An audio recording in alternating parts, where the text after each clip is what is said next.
आज आपण एक मुखवासचा प्रकार मसाला सुपारी कशी बनवायची हे बघणार आहोत.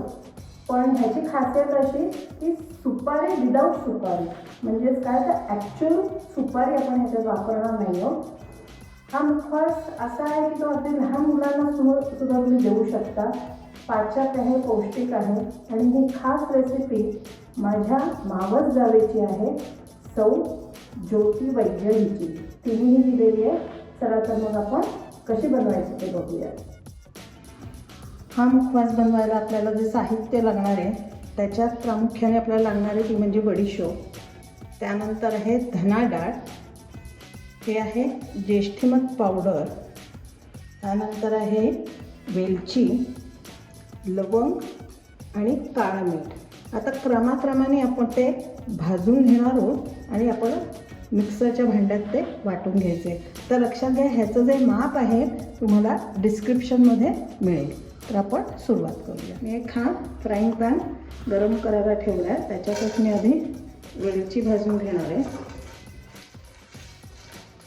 तर आपली वेलची भाजत आली आहे. आता बघा, ह्याच्यात मी सालासकट वेलची घेतली आहे. तुम्हाला हवं तर दाणेही काढून घेऊ शकता, पण सालासकटच जास्त चांगली, कारण त्या सालामध्ये पण एक स्वाद असतो. तर आपण ही सालासकटच घ्यायची आहे. आता मी दुसरं म्हणजे लवंग भाजून घेणार आहे.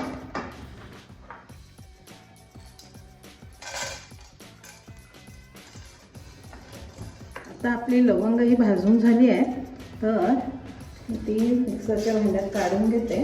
आणि आता मी बडीशेप भाजायला घेणार आहे. तर मंद आचेवर आपल्याला बडीशेप भाजायची आहे.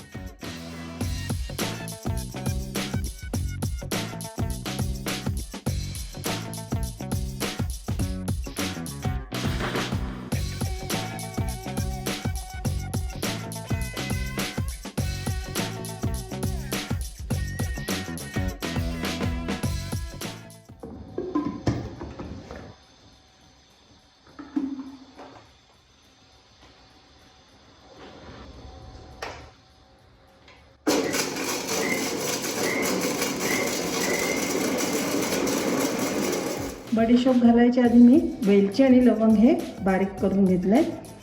आपली बडीशेप आता भाजून झाली आहे. ती मी एका बोलमध्ये काढून घेते.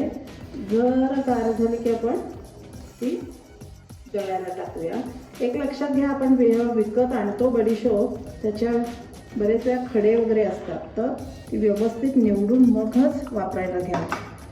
तर आता आपण थोडी धना डाळ गरम करून घेऊया. धना डाळ फार भाजायची गरज नाही, थोडीशी गरम झाली तरी पुरते.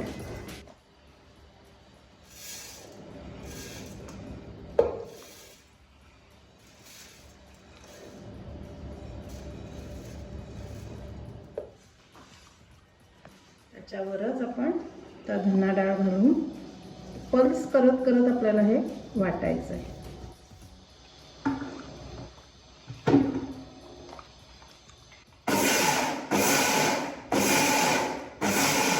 वाटून झाली की आपण त्याच्यात हे ज्येष्ठीमध घालायचं, त्याचबरोबर हे काळं मीठ घालायचं आणि परत वाटून घ्यायचं.